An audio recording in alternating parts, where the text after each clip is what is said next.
कहानी एक अनोखे प्राणी कैओस पर्ल यानी अराजकता मोती के जन्म से शुरू होती है। ये मोती हजारों साल तक धरती, आकाश और प्रकृति की तमाम शक्तियों को सोखते सोखते बना था। इसने अच्छाई और बुराई दोनों तरह की ताकतें अपने अंदर समेट ली थीं। इसलिए इसे सही और गलत में फर्क करना नहीं आता था। जहाँ भी जाता वहाँ तबाही और गड़बड़ी मचा देता। इसलिए इसे अराजकता मोती कहा जाने लगा। ये मोती इतना ताकतवर हो गया था कि उसे रोकने के लिए खुद स्वर्ग के सबसे बड़े देवता को कदम उठाना पड़ा। पहले उन्होंने अपने दो सबसे शक्तिशाली अमर भिक्षुओं ताई जनरेन और शेन गोंगबाओस को भेजा ताकि वे मोती को काबू में कर सकें। लेकिन मोती इतने सालों तक शक्ति चूसते चूसते इतना भयानक बन चुका था कि वे दोनों भी उससे हार गए। आखिर में सर्वोच्च देवता को खुद आकर मोती को एक जादुई फूलदान में कैद करना पड़ा। फिर उन्होंने अपने जादू से उस मोती को दो हिस्सों में बांट दिया, आत्मा की गोली स्पिरिट पिल और दानव की गोली डीमन पिल। आत्मा की गोली में कुछ अच्छाई बची थी, लेकिन दानव की गोली पूरी तरह बुराई से भरी हुई थी। दानव गोली को उन्होंने शाप दिया कि 3 साल के भीतर वह बिजली के एक झटके से नष्ट हो जाएगी। वहीं आत्मा की गोली को एक नया जीवन दिया गया। उसे इंसान के रूप में फिर से जन्म लेने का मौका मिला। सर्वोच्च देवता ने तय किया कि आत्मा की गोली से पैदा होने वाला बच्चा एक महान योद्धा बनेगा। इसके लिए उन्होंने प्रसिद्ध सेनापति ली, जिनके तीसरे बेटे को चुना, जो अभी पैदा भी नहीं हुआ था। उस बच्चे का नाम पहले से ही तय कर दिया गया, नेजा। अब काम था आत्मा की गोली की सही से रक्षा करने का।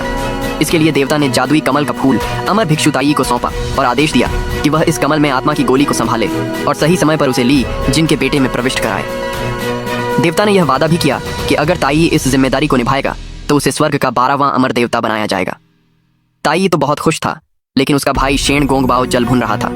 उसे लगा कि उसकी राक्षसी पृष्ठभूमि की वजह से उसे यह महान जिम्मेदारी नहीं दी गई। इससे उसके अंदर का दुष्ट राक्षस जाग उठा और उसने ठान लिया कि वह अपने भाई को मिशन में नाकाम करेगा। 3 साल बीतते हैं। ली जिन की पत्नी लेडी यन अब बच्चे को जन्म देने वाली होती हैं। पूरा चेनतांग शहर खुशी से झूम रहा है। ताई को एहसास होता है कि अब आत्मा की गोली को मुक्त करने का समय आ गया है। लेकिन जैसे ही ताई आत्मा की गोली को छोड़ने की तैयारी करता है, शेन चाल चलता है। वह ली जिन के एक नौकर पर जादू कर उसे वश में कर लेता है और उसी के जरिए आत्मा की गोली चुरवा लेता है। अब जब समय आता है बच्चे के जन्म का, तो गलती से दानव की गोली ली जिनके बेटे में समा जाती है। इसलिए जब ने झा जन्म लेता है तो असल में वह दानव गोली का पुनर्जन्म बन चुका होता है। उसके भीतर दानवी शक्ति भरी होती है। दूसरी ओर वह नौकर चुराई गई आत्मा की गोली शेन को सौंप देता है। अब शेन इस आत्मा की गोली का उपयोग ने झा से और सर्वोच्च देवता से बदला लेने के लिए करना चाहता है, क्योंकि उसके अनुसार ने झा की वजह से ही वह स्वर्ग का 12वां देवता बनने से चूक गया था। ने झा का जन्म कोई आम जन्म नहीं था। जब वह दुनिया में आया तो वह एक बड़ी चमचमाती लाल गेंद की तरह नजर आया, जिसके माथे पर एक खास लाल निशान था। जैसे ही वह अपनी माँ के गर्भ से बाहर आया, उसकी ऊर्जा ने चारों ओर तबाही मचानी शुरू कर दी। जो भी उसके पास आया वह बर्बाद हो गया। इसे रोकने के लिए भगवान ताई ने तियानकुन घेरा नाम के एक जादुई हथियार का इस्तेमाल किया। वह ने झा को खत्म ही करने वाले थे कि अचानक कमांडर ली बीच में आ गया। उसने ताई को याद दिलाया कि यह विनाशकारी शक्ति वाला प्राणी असल में उसका अपना बेटा है। ताई ने ली को समझाया कि नेझा साधारण बच्चा नहीं है, बल्कि वह उस दानवी गोली का पुनर्जन्म है जो पूरी दुनिया के लिए खतरा बन सकती है। उसे अभी रोकना जरूरी है। लेकिन नेझा की माँ लेडी यन ने ताई के आगे रोते हुए विनती की कि वह उनके बच्चे को नुकसान न पहुंचाए। इसी दौरान एक बुजुर्ग व्यक्ति ने भी ली को चेताया कि राक्षसों से सालों तक जूझने के बाद अब अपने ही बीच एक राक्षस को पालना भारी भूल हो सकती है। ली को भी गांव वालों की चिंता समझ में आई, लेकिन फिर भी उसने अपने बेटे का साथ देने का फैसला किया। उसने सभी से वादा किया कि वह नेझा को सही राह दिखाएगा और उसे एक अच्छा इंसान बनाएगा। लेकिन तभी ताई ने एक और दुखद बात बताई। नेझा पर बिजली का एक श्राप है, जिसकी वजह से वह सिर्फ 3 साल ही जी पाएगा। यह सुनकर ली का दिल बैठ गया। उसने प्रण किया कि चाहे जो हो वह स्वर्ग के परम देवता से प्रार्थना करेगा और नेझा के लिए यह श्राप हटवाएगा।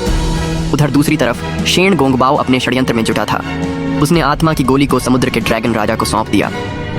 ड्रैगन राजा ने उस शक्ति को अपने बेटे में समाहित कर दिया, जिससे उसका बेटा भी अब देवताओं जैसी शक्तियों वाला बन गया। ड्रैगन राजा ने अपने बेटे को शेन के हवाले कर दिया ताकि वह उसे प्रशिक्षित कर सके। ड्रैगन राजा ने अपने दुख की कहानी सुनाई, कैसे प्राचीन काल में उन्होंने परम देवता का साथ दिया था, लेकिन बाद में धोखा खाकर उन्हें समुद्र की गहराई में कैद कर दिया गया। अब वह आत्मा की गोली की ताकत से अपनी आज़ादी वापस लेना चाहता था और स्वर्ग में लौटने का सपना देख रहा था। ड्रैगन राजा ने अपने बेटे का नाम रखा इयोबिंग। इसी दौरान ताई और ली शून्य पोर्टल नामक रहस्यमयी द्वार के रास्ते परम देवता से मिलने निकल पड़े ताकि नेझा के अभिशाप को हटवाया जा सके। मगर जब वे वहां पहुंचे तो उन्हें गहरी निराशा मिली। सर्वोच्च भगवान वहां मौजूद ही नहीं थे। चांग शेंग युन नाम का एक बादल जैसा जीव शून्य द्वार का रक्षक है। वह ली नाम के इंसान को बताता है कि उसके गुरु और कुछ देवी देवता दोस्त कुछ बैठकों में व्यस्त हैं। ली बहुत जिद करता है कि उसे जरूर मिलना है, क्योंकि कोई उसे श्राप दे चुका है और वह चाहता है कि देवता उसका श्राप हटा दें। लेकिन बादल चांग शेंग युन उसे साफ कह देता है कि वह श्राप हटाना नामुमकिन है, क्योंकि यह एक राक्षसी गोली डीमन बीट से जुड़ा हुआ है। ली दुखी हो जाता है। उसे लगता है कि उसके बेटे ने झा का भाग्य बदलना अब असंभव है। तब ताई, एक गुरु जैसा व्यक्ति, उसे दिलासा देता है कि अब ने झा की जिंदगी को अच्छे से जीने देना चाहिए। इसलिए वे वापस लौटने का फैसला करते हैं। इधर धरती पर नेजा बहुत अकेला महसूस कर रहा है। दर्रे चिंतांग दर्रा के लोग उसे पसंद नहीं करते। उसकी माँ लेडी यिन उससे मिलने आती है, लेकिन जब वह ज्यादा देर नहीं रुकती तो नेजा गुस्सा हो जाता है। फिर भी उसकी माँ प्यार से उसे समझाती है कि वह उसके साथ समय बिताना चाहती है। नेजा का गुस्सा थोड़ा ठंडा पड़ता है और वह मान जाता है। इसी बीच सैनिक आकर बताते हैं कि गांव में कोई आपातकाल है, इसलिए लेडी यिन को तुरंत जाना पड़ता है। नेजा फिर से गुस्से में आ जाता है क्योंकि उसे लगता है उसकी माँ हर बार उसे छोड़कर गांव को चुन लेती है। ताई ने पहले से नेजा के रहने की जगह पर एक जादुई अवरोध बैरियर बना दिया था ताकि वह बाहर ना निकल सके। लेडी यिन भी जाते वक्त गार्डों को चेतावनी देती है कि नेजा पर नजर रखें, लेकिन नेजा गार्डों को चकमा देकर बाहर निकल जाता है। बाहर लोग उसे देखकर डर जाते हैं और छुपने लगते हैं। नेजा शरारतें करता है, पत्थर फेंकता है और एक लड़का उसे राक्षस कह देता है, जिससे नेजा और गुस्सा हो जाता है। तभी ली और ताई समय पर आकर लड़कों को बचाते हैं और नेजा को वापस घर ले आते हैं। घर आकर ली उसके चारों ओर और भी सख्त अवरोध खड़ा कर देता है ताकि वह फिर बाहर न जा सके। लेडी यिन बहुत दुखी हो जाती है और सोचती है कि नेजा का भाग्य शायद कभी नहीं बदलेगा। वह ली से कहती है कि वे अपने पद छोड़ दें और नेजा को गांव से दूर पहाड़ों में ले जाएं ताकि वह शांति से जी सके। तब ताई फैसला करता है कि गलती उसकी है और अब वह नेजा का गुरु बनकर उसे प्रशिक्षित करेगा। वह नेजा को चित्रकला की दुनिया एक जादुई जगह में ले जाता है, उसे जादू दिखाता है और सिखाता है कि वह कैसे अमर जादू सीख सकता है। ताई उसे एक खास जादू भी सिखाता है जिससे नेजा किसी भी इंसान का रूप बदल सकता है। नेजा ने भेस बदलने वाला मंत्र सिर्फ एक ही दिन में सीख लिया, जबकि उसके गुरु ताई को इसमें माहिर बनने में पूरे 6 महीने लग गए थे। नेजा ने सीखते ही ताई पर मजाक भी कर डाला। ताई उसकी इस तेजी और प्रतिभा को देखकर दंग रह गया। इसके बाद ताई ने नेजा को राक्षसों से लड़ने के लिए अमर जादू सिखाने का प्रस्ताव दिया, लेकिन नेजा ने साफ मना कर दिया। उसे राक्षसों से लड़ने में कोई दिलचस्पी नहीं थी। इसी दौरान नेजा की माँ लेडी यिन ने उसे समझाने की कोशिश की। उन्होंने कहा कि वह जानती हैं कि नेजा भी चाहता है कि लोग उसे अपनाएं और पसंद करें, लेकिन नेजा उदासी से जवाब देता है कि लोग उसे तो राक्षस समझते हैं, इसलिए अब वह उन्हें दिखाना चाहता है कि असली राक्षस क्या होता है। तभी लॉर्ड ली ने नेजा को एक बड़ा रहस्य बताया कि वह वास्तव में एक आत्मा मोती है। ये सुनकर नेजा हैरान रह गया। ताई ने उसे समझाया कि आत्मा मोती को धरती पर बुराइयों से लड़ने और इंसानों की रक्षा करने के लिए भेजा गया था। लेडी यिन ने नेजा को सलाह दी कि अगर वह लोगों का दिल जीतना चाहता है तो उसे उनके साथ परिवार जैसा व्यवहार करना चाहिए, ताकि एक दिन वे खुद उसका समर्थन करें। इसके बाद नेजा ने चित्रकला की जादुई दुनिया में 2 सालों तक कठिन प्रशिक्षण लिया। वह वहाँ राक्षसों को आसानी से मात देने लगा, लेकिन लॉर्ड ली ने उसे चेतावनी दी कि असली लड़ाई में अगर उसने सावधानी नहीं बरती तो निर्दोष लोग भी उसकी वजह से घायल हो सकते हैं। इसलिए ताई ने उसका हथियार छीनकर उसे ध्यान करने के लिए मजबूर किया ताकि वह अपने गुस्से पर काबू पाना सीखे। मगर नेजा की आदत से मजबूर वह ताई को चकमा देकर उसका जादुई ब्रश चुरा लेता है और धरती पर असली राक्षसों से लड़ने के लिए निकल पड़ता है। धरती पर नेजा एक राक्षस से भिड़ता है जो एक जानवर डॉस को खा रहा था। नेजा ने राक्षस से लड़ाई शुरू कर दी, लेकिन इस लड़ाई में आधा शहर तहस नहस हो गया। लोग नेजा से डरने लगे और सोचने लगे कि वह पागल हो गया है। इस बीच राक्षस भागने लगा और एक छोटी बच्ची को पकड़ लिया। नेजा बच्ची को बचाने के लिए उसके पीछे दौड़ा, लेकिन गांव का एक लड़का जो नेजा को पहले से नापसंद करता था, ये सब देखकर गलतफहमी में लोगों को बुला लाया, सोचते हुए कि नेजा ही बच्ची को किडनैप कर रहा है। राक्षस समुद्र की तरफ भाग रहा था कि तभी एक अजीब आदमी आया और समुद्र की सतह को जमा दिया ताकि राक्षस भाग न सके। उस रहस्यमय आदमी ने फिर बच्ची को बचा लिया और सुरक्षित स्थान पर पहुंचा दिया। नेजा यह देखकर गुस्से से भर गया। उसे लगा कि वह खुद हीरो बनना चाहता था और बच्ची को बचाकर लोगों का विश्वास जीतना चाहता था। अपने भोलेपन में नेजा ने बिना कुछ सोचे समझे उस रहस्यमय आदमी से लड़ाई शुरू कर दी। नेजा और उस रहस्यमय आदमी की लड़ाई के दौरान अचानक उस आदमी का दुपट्टा गिर जाता है, जिससे उसकी असली पहचान सामने आ जाती है। नेजा देखता है कि उस आदमी के सिर पर 2 छोटे छोटे ड्रैगन जैसे सींग हैं, जिन्हें वह छिपाने की कोशिश कर रहा था। इस बीच वे दोनों यह नहीं देख पाते कि राक्षस ने हवा में जहरीले बुलबुले छोड़ दिए हैं। नेजा गलती से एक बुलबुले को छू लेता है और उसे महसूस होता है कि उसमें इंसानों को पत्थर में बदलने की ताकत है, लेकिन नकाबपोश आदमी रुकता नहीं। वह जहर से भरे माहौल में भी एक गरीब लड़की को बचाने की कोशिश करता है, पर जैसे ही वह लड़की को उठाता है, राक्षस की जहरीली लार का असर उस पर भी हो जाता है। अब बहुत देर हो चुकी थी। वह आदमी उस मासूम बच्ची के साथ पत्थर बन जाता है। नेजा यह सब देखकर गुस्से और दुख से भर जाता है। वह पत्थर बने आदमी के शरीर का इस्तेमाल करके राक्षस से लड़ता है और उसे हराता है। आखिर में नेजा राक्षस को मजबूर करता है कि वह अपना जहरीला रस बाहर निकाले, जो कि असल में उस जहर का इलाज भी था। इलाज मिलते ही वह नकाबपोश आदमी और बच्ची फिर से जीवित हो जाते हैं। उसके बाद वह रहस्यमय आदमी ने झा से अपना परिचय कराता है। उसका नाम था एओ बिंग। वह ने झा का धन्यवाद करता है कि उसने उसकी जान बचाई। साथ ही एक छोटा बच्चा याहिया भी ने झा को एक फूल देकर धन्यवाद देता है। झा ने झा को एक फूल देकर धन्यवाद देता है, जिससे वह झा की जान बचाता है। यह नेझा के लिए एक नया अनुभव था। पहली बार उसे अच्छा लग रहा था कि किसी ने उसे अपनाया और सराहा। वह एओ बिंग के साथ दोस्ती करने लगता है। एओ बिंग भी नेझा को एक शंख भेंट करता है और कहता है कि नेझा उसका एकमात्र मित्र है। लेकिन जैसे ही लोग आते दिखते हैं, एओ बिंग गायब हो जाता है। लोग आते ही नेझा पर आरोप लगाने लगते हैं कि उसने लड़की को किडनैप किया था। नेझा समझाता है कि उसने तो उसे राक्षस से बचाया था, लेकिन कोई उसकी बात पर यकीन नहीं करता। लोग कहते हैं कि उन्होंने कोई राक्षस देखा ही नहीं। इसी बीच एक बच्चा नेझा को राक्षस कहता है। नेझा को गुस्सा आ जाता है और वह उस बच्चे को पीट देता है। यह देखकर लोग भड़क उठते हैं और नेझा पर टूट पड़ते हैं। नेझा भी जवाब में हिंसक हो उठता है और लोगों को मारने लगता है। तभी लॉर्ड ली और लेडी येन आते हैं और नेझा को रोकते हैं। भीड़ में से एक बुजुर्ग आदमी सामने आता है और लॉर्ड ली से शिकायत करता है कि नेझा ने उनका गांव उजाड़ दिया है और एक बूढ़े व्यक्ति का अपहरण कर लिया है। वह आग्रह करता है कि लॉर्ड ली को इस राक्षस बच्चे को काबू में करना चाहिए। इधर एओ बिंग वापस अपने पिता और गुरु के पास लौटता है और अपने मिशन और नेझा से हुई दोस्ती के बारे में बताता है। जब वह नेझा का नाम लेता है तो उसका गुरु चौंक जाता है और कहता है कि नेझा उनका दुश्मन है, एक खतरनाक राक्षस। गुरु एओ बिंग को याद दिलाता है कि वे 3 साल से उस दिन का इंतजार कर रहे हैं जब ड्रैगन जाति आजाद होगी, जब आकाश से बिजली गिरेगी और दानव की गोली से अराजकता फैलेगी। तब एओ बिंग चेंतांग दर्रे को बचाकर आत्मा मोती का अधिकार हासिल करेगा। फिर एओ बिंग के पिता ड्रैगन राजा उसे बताते हैं कि ड्रैगन कभी महान और शक्तिशाली थे। उन्होंने स्वर्ग के भगवान के लिए राक्षसों से युद्ध किया था और उनका सम्मान होता था। लेकिन बाद में स्वर्ग ने उन्हें कैद कर दिया और समुद्र के नीचे एक जेल में डाल दिया, जहां से वे आज तक फंसे हुए हैं। अब उनकी एकमात्र उम्मीद आत्मा मोती है।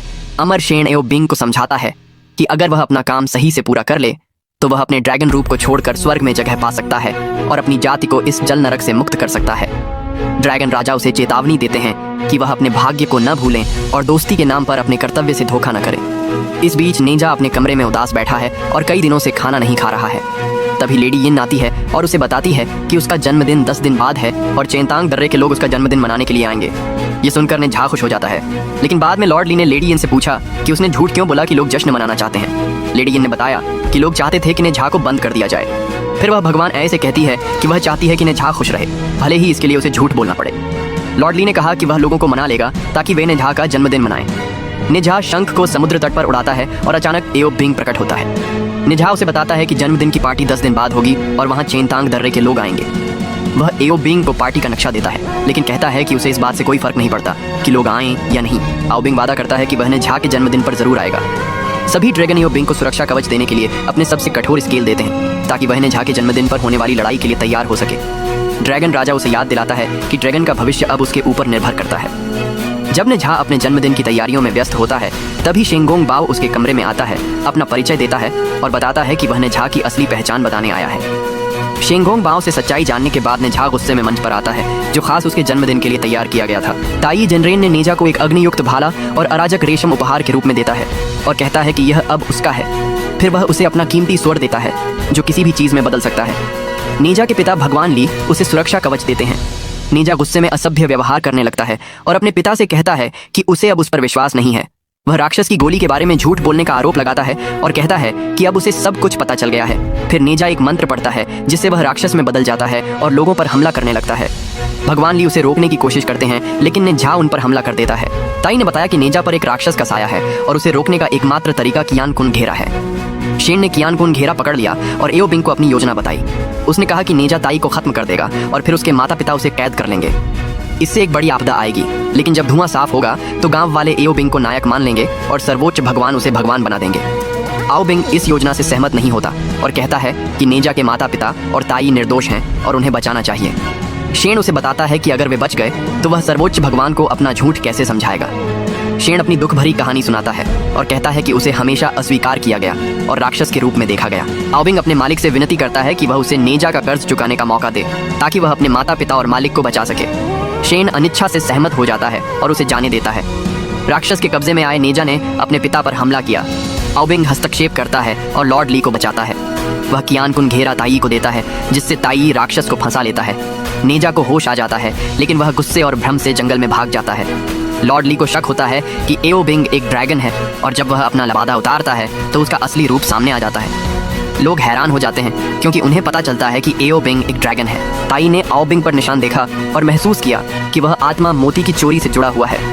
आओ बिंग भागने की कोशिश करता है, लेकिन शेन प्रकट होता है और कबूल करता है कि उसने आत्मा मोती चुराया है और एओ बिंग उसका शिष्य है। वह आओबिंग को उन सभी को खत्म करने का आदेश देता है जो उनका रहस्य जानते हैं। आओबिंग क्रोधित हो जाता है और अपनी समुद्री जल शक्ति से चेनतांग दर्रे को बर्फ से ढक देता है, जिससे सभी को खतरा पैदा होता है। जंगल में नेजा अपने गुस्से को पेड़ों पर मुक्का मारकर निकालता है। ताई उसे एक भाला देता है और उसे भगवान ली के सर्वोच्च भगवान के राज्य में आने की याद दिलाता है। वहाँ उसे चंग शेंग युन नामक एक बादल आत्मा से मिलता है जो उसे बताती है कि वह ने जहाँ पर लगे अभिशाप को तो नहीं तोड़ सकता, लेकिन एक प्रत्यारोपण मंत्र का उपयोग करके वह किसी रिश्तेदार के साथ भाग्य बदल सकता है जो उसके लिए मरने को तैयार हो। भगवान ली बलिदान के लिए तैयार हो जाते हैं और ताई से कहते हैं कि यह बात उनकी पत्नी से गुप्त रखी जाए। ताई ने उन्हें चेतावनी दी कि उनका बलिदान बेकार होगा, लेकिन भगवान ली का कहना था कि वे अपने बाकी समय में ने झा को प्रशिक्षित करेंगे और उसे हीरो बनाएंगे। ने झा अपने पिता के बलिदान के बारे में जानकर भावुक हो जाता है। एओबिंग अपनी समुद्री जल शक्ति से एक विशाल बर्फ की चादर बनाता है जो चेनतांग दर्रे को कुचलने का खतरा पैदा करती है। भगवान ली और लेडी यिन उसे रोकने की कोशिश करते हैं, लेकिन एओबिंग का ड्रैगन कवच उसे बचाता है। नेजा आओबिंग से लड़ाई में शामिल हो जाता है और कहता है कि उसकी शक्ति असीमित है, लेकिन वह उसे हरा नहीं सकता। नेजा शेन में बदल जाता है और एओबिंग पर हमला करता है, लेकिन वह सफल नहीं हो पाता। इस बीच ताई और शेन के बीच झड़प होती है। वे एक पेंटिंग के क्षेत्र में पहुंचते हैं जहां वे ब्रश के लिए लड़ते हैं। नेजा ब्रश को लात मारकर पेंटिंग से बाहर निकल जाता है। एओबिंग ने नेजा को पीठ पर मारा क्योंकि वह अपने माता पिता को बचा रहा था। फिर वह ड्रैगन में बदल जाता है और चेनतांग दर्रे पर बर्फ की चादर को नीचे धकेल देता है। नेजा पुनः राक्षस बनने के लिए मंत्र पढ़ता है, लेकिन वह खुद को नियंत्रित रखता है। वह बर्फ की चादर को गिरने से रोकने के लिए ऊपर उड़ता है। आओबिंग उसे अपनी नियति को स्वीकार करने और राक्षस बनने का कहता है, लेकिन नेजा कहता है कि वह अपना भाग्य खुद तय करेगा। उसने अपनी मारक क्षमता का प्रयोग किया और बर्फ को तोड़कर चेनतांग दर्रे को बचा लिया। वह अबोबिंग को हराता है, लेकिन उसे मारता नहीं। आओबिंग पूछता है कि नेजा ने उसे क्यों छोड़ा। नेजा कहता है कि वह उसका एकमात्र दोस्त है और अब उसका समय समाप्त हो रहा है। वह उसे बताता है कि वह आत्मा मोती बनकर रहे, राक्षस बनकर नहीं। वे कहते हैं कि वे अपना भाग्य खुद चुन सकते हैं और किसी और को उसे निर्धारित नहीं करने देंगे। नेजा ने अपने पिता के शब्द याद किए, जिसमें कहा था कि यदि भाग्य आप पर आक्रमण करता है तो आप भी उसका मुंह तोड़ जवाब दें। नेजा ने अपने माता पिता को बांध दिया ताकि वे हस्तक्षेप न कर सकें, और फिर भाग्य के कागज को फाड़ दिया जिससे वह अपने भाग्य का सामना कर सके। उसने कहा कि वह अपने जीवन के 3 वर्षों का आनंद ले चुका है, लेकिन उसे अफसोस है कि वह अपने पिता के साथ जियान जी नहीं खेल सका। उसकी माँ रोती है और वह उसे कहता है कि उसे अपने जन्मदिन पर रोने की जरूरत नहीं है। नेजा अपने माता पिता को प्रणाम करता है और उन्हें धन्यवाद देता है। वह आकाश में उड़ जाता है जहां उस पर बिजली गिरती है। आओबिंग प्रकट होता है और अपने ड्रैगन स्केल कवच से उसे बचाता है, लेकिन कवच टूट जाता है। शेन अपनी योजनाओं को नष्ट करने के लिए एओबिंग को शाप देता है। नेजा आओबिंग को डांटता है कि उसने क्यों बिना कारण खुद का बलिदान किया। एओबिंग कहता है कि उसने ऐसा इसलिए किया क्योंकि वह उसका दोस्त है। वे हंसते हैं और हाथ पकड़ते हैं। फिर वे शक्ति के एक उछाल को महसूस करते हैं और अराजकता मोती के साथ बिजली की ऊर्जा को अवशोषित करते हैं। वे ऊर्जा को वापस बिजली में छोड़ देते हैं और उसमें समा जाते हैं। ताई उन पर एक बहुरंगी कमल फेंकता है और सब कुछ गायब हो जाता है। लेडी इन कमल को ढूंढती है और उसे खोलती है, जहां उसे नेजा और एओबिंग की आत्माएं दिखाई देती हैं। ताई बताता है कि कमल केवल उनकी आत्माओं को सुरक्षित रखता है, उनके शरीर को नहीं। उनका कहना है कि उन्होंने 12वें अमर बनने का मौका खो दिया है और अब उन्हें फिर से शुरुआत करनी होगी। नेजा की माँ खुशी से रोती है। लोग आते हैं, नेजा को प्रणाम करते हैं और उन्हें बचाने के लिए धन्यवाद देते हैं।